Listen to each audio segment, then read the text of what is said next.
plus. Est-ce que vous croyez que c'est normal? Ils sont en train de nous tuer et de mettre des milliers de gens à la rue. Des millions de gens à la rue. Voilà. Oui, ils comprennent qu'il va falloir nous ouvrir dans des règles sanitaires. Pourquoi on est les pestiférés du pays, nous? Pourquoi on attraperait des maladies dans nos restaurants alors qu'on les attrape pas dans leur putain de cantine? À l'Assemblée nationale, au Sénat, pourquoi ils ne mangent pas la cantine? Ils mangent des sandwichs sur les trottoirs? Donc, il va bien falloir qu'à la France se réveille et qu'ils lui disent qu'il arrête de penser pour nous. On pense tout seul. Et nous, on ne va pas mourir deux fois. On ne va pas prendre le risque de mourir du Covid et de mourir de manière économique. Alors, qu'il entende bien notre message, ça ne va pas s'arrêter là. Voilà. On nous a dit qu'on pourrait lisser nos factures et payer plus tard. Aucun décret n'est sorti. Aucun décret. Quand j'ai téléphoné chez Engie, on m'a dit, on sait que c'est compliqué, faites au mieux. Et on vient encore nous faire des annonces. Mais faites-en des annonces. Tous les soirs, il y en a, la publicité. Eh bien, mettez-vous un jingle et envoyez de la pub. Mais la réalité, elle n'est pas là. Maintenant, nous avons notre réalité à faire valoir.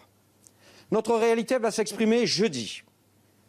J'appelle tous les restaurateurs, tous les cafetiers, tous les hôteliers, tous les mondes de la discothèque, de la nuit, tous nos salariés, tous nos fournisseurs, tous les métiers qui ont été mis au banc, les stations de ski, à se retrouver à Marseille pour une démonstration d'ampleur pour montrer que nous ne serions pas la variable d'ajustement de ce gouvernement.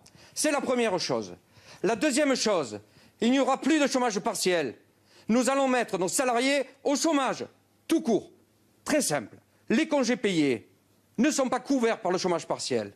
Eh bien là, je ne paierai plus, et nous ne paierons plus, les congés payés. C'est le chômage tout court. Enfin, puisque c'est dans les restaurants et dans les lieux où l'on se nourrit que l'on se contamine le plus, nous allons faire en sorte de prendre les moyens que les gens mangent chez eux. Il n'y aura plus de restaurants administratifs, il n'y aura plus de cantines. Et nous allons nous mettre en action. Nous sommes 220 000, nous sommes en France, nous sommes la France. Sa tradition, son patrimoine et sa culture. Et si vous voulez voir le drapeau français, il est en berne sur ma terrasse. Est-ce que je défie Emmanuel Macron et son gouvernement? Je défie au nom de la France. Vous prenez un grand risque en disant tout cela. Ce soir, on entend à quel point vous êtes exaspéré, Frédéric Jean-Jean. On le sent dans votre voix, dans le ton que vous utilisez. Pour autant, n'y a-t-il pas d'autre solution que cette confrontation? Jusqu'à maintenant, nous avons tout fait pour dialoguer. Quand M. Véran est venu à Marseille, il a refusé de nous rencontrer, de nous recevoir.